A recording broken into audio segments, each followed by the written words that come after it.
Salut les potos, aujourd'hui on se retrouve avec les farceurs pour une bonne petite ouverture de booster. On se retrouve avec Gaëtan, salut Gaëtan. Salut, salut. Avec Hugo Ravida également. Salut, salut. Comme vous pouvez le constater, un tapis World Team Champion gagné aujourd'hui au Game Day à Monquette par Gaëtan. Gaëtan, ça fait plaisir, une petite victoire en Game Day. Alors après notre grande prévision du metagame de Top Decker, on a identifié les deux meilleurs decks et ça a payé. Ça a payé une victoire non sans mal en finale contre un adversaire Redoutable. coriace. J'étais pas là, mais Hier. de ce qu'on m'a dit, Corias est redoutable. Coriace. C'est vraiment les mots. Donc une finale d'anthologie qui restera dans les mémoires.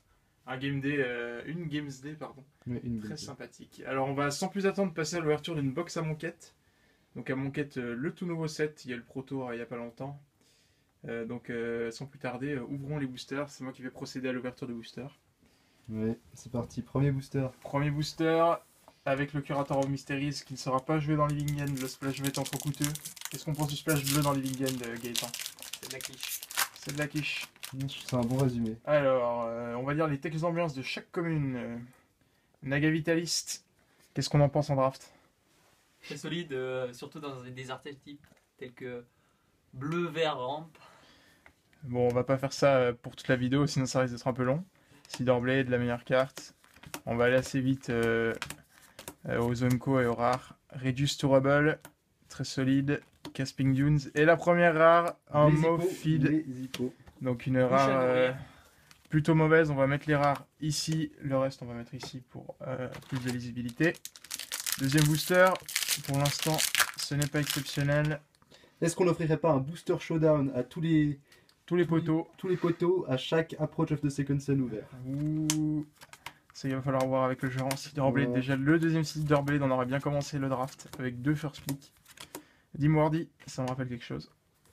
Et Commit Memory, une excellente carte dans les decks contrôle. Ainsi que dans les decks à optique Turbo Farce. Les decks optiques Turbo Farce. Donc une carte très sympa qui offre un petit peu de gestion en bleu. À noter l'interaction avec Torrential Geralk. Puisque Torrential Geralk permet de flashbacker Memory fin de tour. Non sans mal. Troisième pack. Fanbearer, meilleure commune. Désert Sarodon. Alors on va s'arrêter sur cette commune qui sera très joueur en moderne. Pourquoi Gaëtan? Desert Cerodon qui remplit un magnifique rôle de recycleur à 1 mana dans un deck appelé Fin Vivante, qui est un peu mon pet deck du moment. Est-ce qu'il n'y a pas eu un article sur le site Top Decker récemment? Mais oui, Hugo. Ah, mais oui. Mais dis donc, que de coïncidence, c'est le Désert Sarodon qui va améliorer la consistance du deck le plus consistant. Spécial dédicace à Antoine Lesti, il se reconnaîtra. Cascadeur Servant professionnel. rétif. Et c'est une approche de seconde scène. Oh là là, le booster showdown. La première est le booster showdown offert par Maxime Deschassines pour cette approche de seconde scène. Qui fait office de combo kill dans les decks New Perspective dans le standard. Et en Donc, moderne aussi. en moderne également dans les decks de Léopold STV qu'on salue également au passage. On espère qu'il passe une bonne soirée. Impeccable timing, un peu overrated dans le draft, on peut le dire. Hieroglyphique Émulation, Plateful Leçon. Magma Spray, une très bonne commune qui gère Scrapip Scrounger en standard, donc ça fait plaisir de la revoir dans ce set. Elle gère aussi Slitterblade en limité. Tout à fait. Et là on arrive dans le lourd. Très ambition. Et c'est un Dusk Oh Down. là là là là. 3 cartes avec C'était l'Aftermath pour l'instant. D'ailleurs, petite anecdote aujourd'hui de Maxime Deschassines qui avait un Cut Ribbons au cimetière, qui était létal, et qui dit mon seul out, c'est Fumigate, et qui ne voit pas, et qui perd la game. Dommage pour lui. Ça lui apprendra. Cartouche of Strength, c'est un May Ability, on n'oublie pas. Chris Fenel, spécial dédicace à toi. Si jamais votre adversaire pump sa créature en réponse. par Tormenting exemple. Voice, très joué dans les decks. Scale Behemoth, un des meilleurs 6-drop de ce limité, un des meilleurs finishers, étant donné qu'il a l'ex-proof. Il ne peut pas être targeté.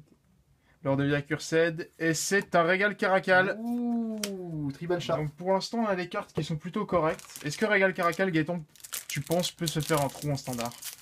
Peut se Ça faire fait une place. extrêmement solide contre des decks agressifs tels que Red White Humain. Surtout s'il ne possède pas d'Always Watching et autres Talias Lieutenant. Je me permets un autre arrêt. Hugo, peux-tu nous expliquer? Alors, c'est joué en standard dans un deck à base recyclage. Mais ça a fait une petite apparition dans un deck moderne il n'y a pas si longtemps de cela. Très joué, très sympathique. Et voilà, on Voilà. va pas renommer les Ça met des, pro players du deck. comme diraient certains, ça met des sauces. ça met des- Cartouche of Knowledge, très Et bon. n'hésitez pas à demander à vos adversaires s'ils veulent regarder les cartes. Hein. Ouais. Livingen qui a reçu un bon coup de boost. Crocodile of the Crossing. Quel deck pourrait cette carte intégrer, Gaëtan? On a tous vu, à sa sortie, on s'est tous dit, l'interaction avec Strangleroot Geist est probablement un peu trop forte pour le moderne. Eh oui, Mais pour l'instant, la DCI n'a pas encore frappé. il faut dire que Urgif Ça attendra. Storm actuellement meilleur deck du format. Check un peu malgré son Pillar de la Cursed. Il y a peut-être moyen de se faire un zombie. Et là, je vois une carte blanche.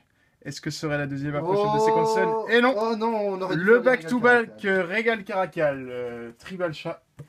Regal Caracal qui a peut-être une interaction à observer avec Visir du Sursis en standard notamment. À voir, à voir. C'est vrai que emblème de Gideon Regal Caracal me paraît pas une mauvaise curve. Gus Walker, bonne commune, cancel, on ne la présente plus. Dune Beetle, Hall de Forth, Desert Rodon. Byforce, un bon artefact est en standard. Mais sur les Gremlins reste supérieur. Et la rare Arfin de Vifnir. Ah Archfin de Vifnir. Et Gaëtan, pourrais-tu nous expliquer pourquoi Archfin de Vifnir peut nous intéresser aujourd'hui en standard, en moderne En Legacy. et en vite. En moderne, Arfin de Vivnir se révèle extrêmement utile. De nouveau dans ce magnifique deck qui est Livingen contre des decks tels que Abzan Company, Affinity ou encore Dredge, où il permet de simplement rater le board de l'autre. Et oui, une très très bonne carte pour shrinker les Tarmois également post-Livingen pour être sûr de pouvoir assurer une attaque létale.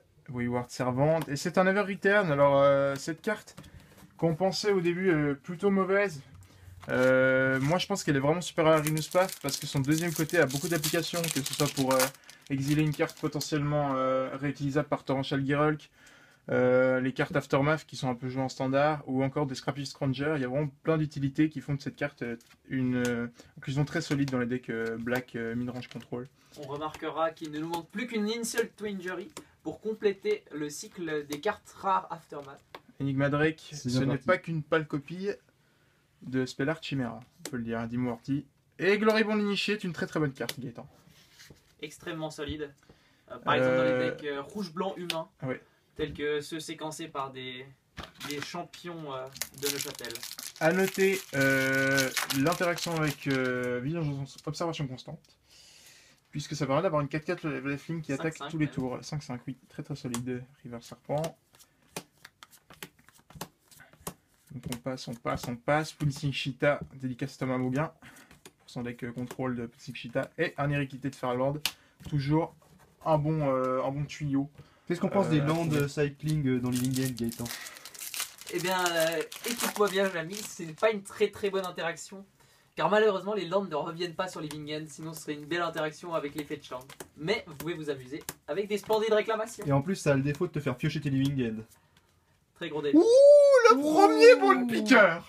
Alors, c'est pas pour dire, mais une personne met 4 Bone Picker et est la seule personne du Pro Tour, et elle fait top 8 avec. Top 4 même. Top 4. Bone Picker très très fort en Legacy. Fatal Push, Bone Picker égale auto-win. Bone Picker, vraiment le nouveau Delver. Vraiment, peut-être la carte la plus impactante de ce set. Et on a un Aven Mind Sensor, une reprise sympathique, mais qui finalement n'est pas si réjouissante que ça. Étant donné qu'elle perd un petit peu de sa value en moderne et qu'en standard, elle est tout simplement Pour l'instant inutile. peu utile, Voilà, pour l'instant en tout cas. vu le manque On de va mettre traverse. évidemment Bone Picker dans les rares. Parce que c'est la meilleure carte du set. Floodwater. Essence Scatter, ça fait très plaisir de retrouver Essence Scatter. Même si je pense que la résurgence des decks Bleu Control a encore un peu de chemin devant elle, mais c'est un pas dans la bonne direction. Violent Impact démolichant mieux, donc N'hésitez pas à orner vos toilettes de cette carte. Cast Out, très très bonne carte Gaëtan. Extrêmement utile et comme l'a dit un très grand commentateur de Magic, le Cycling et le Delirium, c'est une combo. Oui, très très bien. Hugo a quelque chose à rajouter sur ce Cast Out? Non, bah, c'est juste pour dire que oui, tous les gens qui disent cast out, c'est vraiment la mauvaise manière de prononcer. Il faut vraiment dire cast out. Voilà, c'est comme Desolate Lighthouse. Voilà. A noter aucune rare rouge pour l'instant. Mm. Start finish. Et c'est un Drakehaven. Ouh, c'est une Lineage Mastery Foil. Ouh, ça vaut 150 francs. Ça vaut 150 francs. Ouh la farce. Drakehaven, les decks cycling, on était très excités à la sortie de la manquette, mais finalement, ça semble un peu clunky. Malheureusement, à voir. Melenia's Mastery est une bonne foil, en tout cas, puisqu'elle est très jouée dans les decks zombies qui ont performé à merveille au Pro Tour. On continue notre chemin en Égypte avec un deuxième Magma Spray. Ace of Pollen, on a oublié de mentionner Turbo Farce, Gaëtan. On a bien pu voir il y a quelques semaines, alors qu'un disciple fervent a utilisé cette carte à très bon escient pour faire un très bon finish au GPT Amsterdam. Délicace à la consistance. Battlefield Scavenger, Destined to Lead, très bonne carte en draft, Limits of Solidarité, et c'est une sanglante convergence, une bombe en limité, très difficile à battre, n'hésitez pas à la first pick à construire votre déco autour, les créatures avec le vol ne peuvent pas vous attaquer ou un placeholder que vous contrôlez, et à chaque end step, chacune de votre end step, vous mettez une 5-5 guivre, me semble-t-il. Miasmic Mummy, Stinging Shot, carte Chefzil, Warfire Javelinier, une bonne raison d'aller en bleu-rouge en draft, Hugo. Oui, on notera que c'est la première carte qui a été piquée au Pro Tour à Monkey. Donc, voilà, une petite Mais que anecdote. vois-je, un token qui Mais ce me n'est pas une semble créature. disposer de bien étranges inscriptions. Donc, si je lis bien, Exerted en bold, Exerted, c'est des tokens pour vous rappeler tout simplement les mécaniques de ce set. Seraph of the Suns, très fort en limité. Et c'est un champion de Ronas. Donc, Accompagné d'un magnifique full art. qui est plutôt habile, qui permet de cheater des cartes en jeu, mais Marvel est un petit peu plus fort à ce petit jeu-là, on va enlever Est-ce qu'on ferait pas une grande annonce? ce petit token. Alors, toutes les cartes qu'on ouvre dans cette box on offrira un giveaway pour tous les membres de MTG La Farce. Tout à fait. Tous les membres de MTG La Farce qui mettent un commentaire sous la vidéo Entreront dans le cartes. giveaway. Voilà. Donc on vous invite à mettre des commentaires si vous faites partie de MTG La Farce. Et même si vous ne faites pas partie. En Balmer's Tool. Juste dire que Et MTG La Farce, MTG c'est La Farce. L'annonciateur de gloire.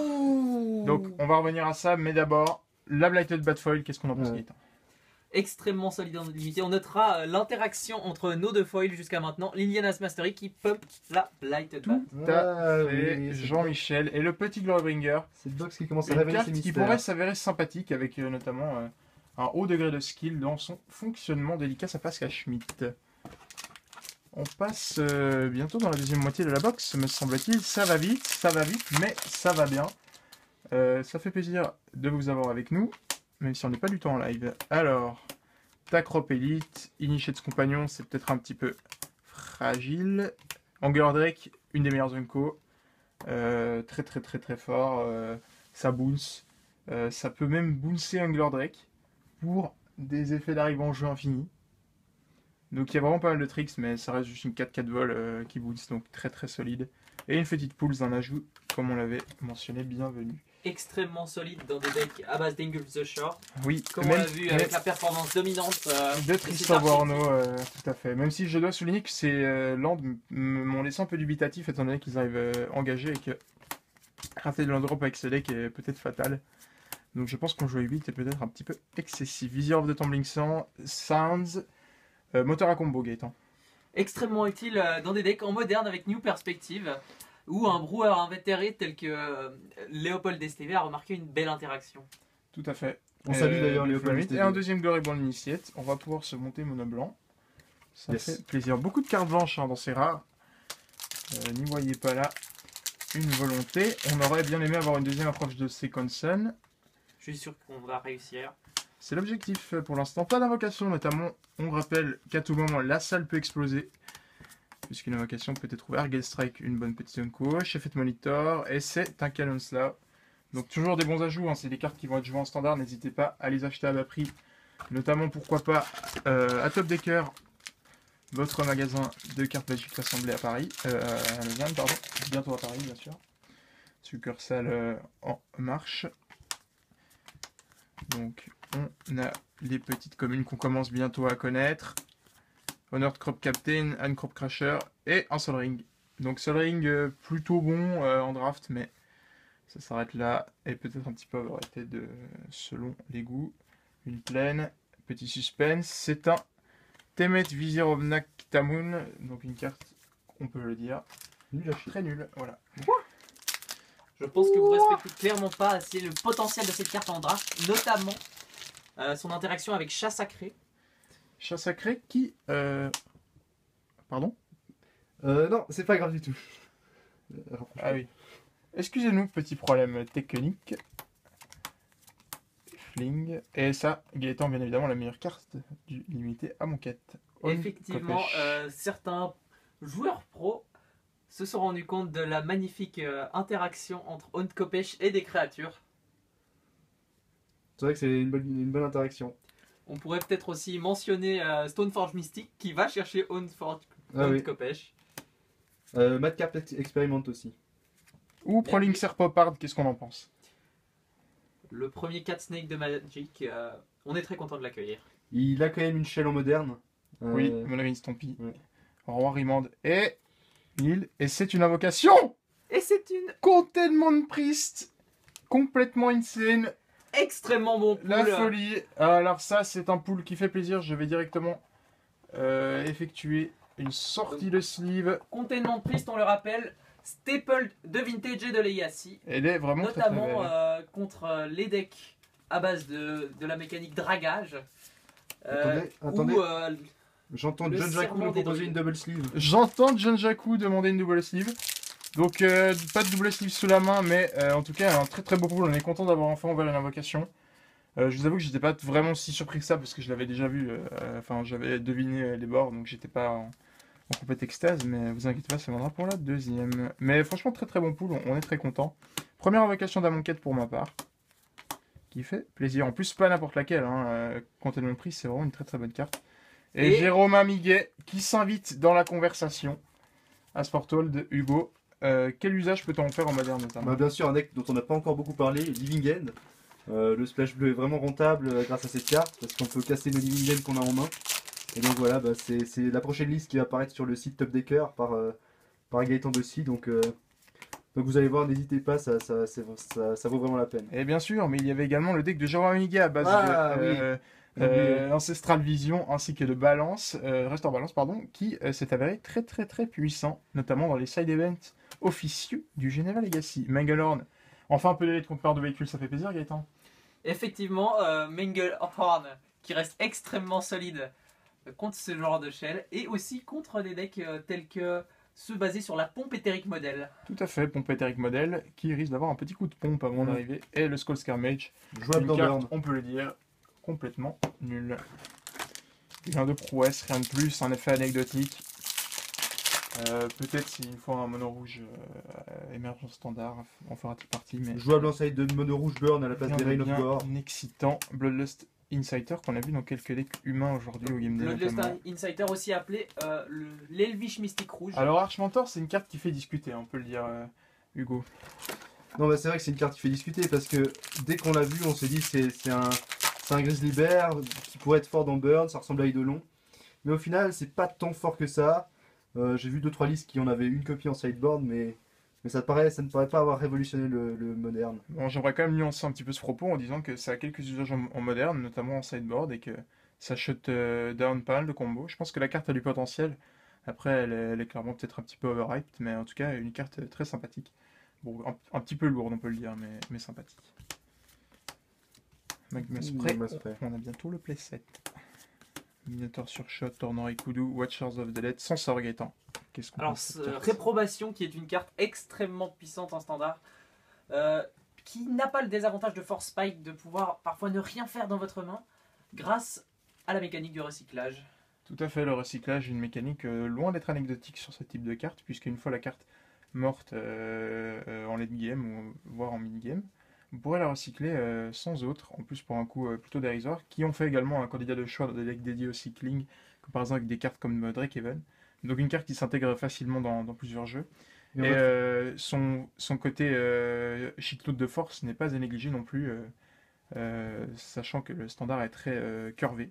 Azoret Favor, c'est non. Probablement la pire rare de l'édition. Ne la jouez pas non plus en draft, c'est vraiment un effet catastrophique. À moins que vous soyez vraiment un deck très très agressif, c'est vraiment un piège à éviter. Electrify, un bon removal.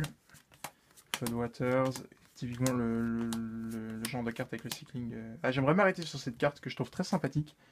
Carte à blowout un peu qui permet de jouer des petites combos en draft, donc à voir. C'est une carte sympa. Decimator Beetle on peut le dire, une des cartes les plus puissantes de ce format de draft, notamment si vous êtes sur des formats moins. Petit bruit, on arrive, je vous laisse prendre le relais en attendant. Alors, On va découvrir cette rare. suspense. Samut Voice of Samut. Dissent. Voice of Dissent, peut-être la plus grande farce de l'édition. Extrêmement bon Commander dans les couleurs de Naya. Tout à fait. On pense à nos amis du Commander, le format. En plein essor sur MTGO. Le meilleur format. Donc désolé pour cette Et n'oubliez petite pas de manger 5 fruits et légumes par jour. interruption sonore. On s'en excuse. On s'en excuse. Ça commence à faire beaucoup de boosters. River Serpent, Gus Walker, Anointer Freeze Bited Bad Ekma Sentinels. Dissenteur Délivrance, on en a vu passer pas mal. Une bonne carte de étant standard. Voilà, le genre de petite merveille que le cycling peut produire. Time to Reflect, on peut le dire, il faut au minimum presque une dizaine de zombies pour que la carte soit forte en draft. Voilà. Et Prepare to Fight et un Trial of Zeal Foil. Prepare to Fight, une solide rare en draft, mais rien de bien folichon pour le construit. Mais en draft, un trick plus honorable et un effet secondaire plus qu'agréable. Road de Broken Lands, petite délicace à tous nos amateurs de cascade. Trespasser Curse Light contre les gardiens. Blood Rage Brawler qui est une carte plutôt habile, plutôt bien designée je trouve, assez simple, assez élégante, mais qui pourrait faire quelques émules je pense. En tout cas elle en a le potentiel. 3 derniers boosters, donc on va aller un petit peu plus lentement. Ou pas, Pour les on verra. savourer, pour les savourer. Donc des cartes qu'on a déjà vues. Supply Caravan. Donc ce qu'on va faire pour les deux derniers, c'est qu'on va donner une note en draft à chacune des cartes. Les Bears de Heart, une carte qu'on n'a pas encore vue, comme Trail of Knowledge. Pour l'instant, Transgress the Mind semble avoir la préférence des joueurs en standard, mais les Bears de Heart pourraient se faire une place. Surtout à cause reste des decks à base de pompe éthérique modèle qui, on le rappelle, est légendaire. Ouais, tout à fait. Mm. Et Oh. pas trop mauvais, notre amie Liliana qui vient nous rendre Mais visite. La pleine foil Surtout la pleine foil. qui nous amène un grand sourire à tous. Liliana, très très sympathique pool, donc une carte très très puissante, un Planeswalker très très correct, très très solide, et je ne vais pas dire très très une quatrième fois. Décision de paralysis, on lui met combien sur 10? On lui met 2, Moi Un. je lui mets 3. Electrify, un 7. 8. Un 7, Ouais, un 7. 8. Tacropelite, je lui mettrais 5. 6. 5, Minotaur, je lui mettrais un 7 dans un deck Minotaur, Mm. mais 5. plus un 6,5 je pense. Ouais, Un ça 5 va. crabe à 10, on peut s'y accorder. Moi, je pense qu'on peut mettre 10 à un style crabe. Peut-être que 9, Non, moi je mettrais 10 ou 11. mais sa résistance à Glorybringer extrêmement solide. Mighty Leap un petit 4, même si ça peut. Je pense qu'en avoir un dans un deck aggro, c'est C'est pas. toujours bien, ça reste. Sans doigt, mais un solide 7, je pense, une très très bonne Ouais, carte. très bonne carte. Oui. 6-1-0. Mm. Quoi Alors, excusez-moi, mais Luxa River Shrine, extrêmement puissant dans le bon deck, grâce à des cartes telles que Ajanis Pridemate. Ouais. Ah, on va peut-être parler de la prochaine carte. Elle fait partie des cartes avec la portée qui est une capacité très subtile. Oui, notamment Avatar of the Resolute. Voilà, dans un très bon deck moderne Tout à fait. que vous reconnaissez. On ne citera plus. Eyes of Pollen, bon, en draft c'est correct, mais pas ouf. Ça peut être utilisé contre des decks à base de surmenage. Watchful Naga, c'est du solide. Fate of the Devoted, je suis pas fan. Franchement, je pense que c'est Mais- quand même ambitieux. Malgré la belle interaction entre la deux têtes, vu que ça permet Mm. de drainer de 4 vos C'est adversaires. un bon argument. Et c'est une Apatra Visir of Poison. On a raté un Reclaim qui est très très Ouais. fort évidemment. Un revendiqué, Voilà, tout à fait. 10 sur 10. Et Apatra qui est une carte plutôt sympa. Encore une fois un design habile. Peut-être un commandeur pour ceux qui aiment planter les choux à la mode de chez nous. Gus Walker, Forcing de Warley, c'est le dernier pack. Eyes of Pollen, Yana Pack, River Serpent. On va faire un First Pick, First Pack, Edifice of Authority. Un bon candidat pour l'instant. Trail of Knowledge. Balfoulamite et la dernière rare. Ouh. C'est vraiment c'est le basique. Le foulard. Vas-y, cool. Est-ce que ce serait pas bon que ce soit un approach of the sequencer? Ou ce serait peut-être la plus belle clôture. Et c'est un shelter ticket. Ah. Voilà qui ne fera pas lever les foules.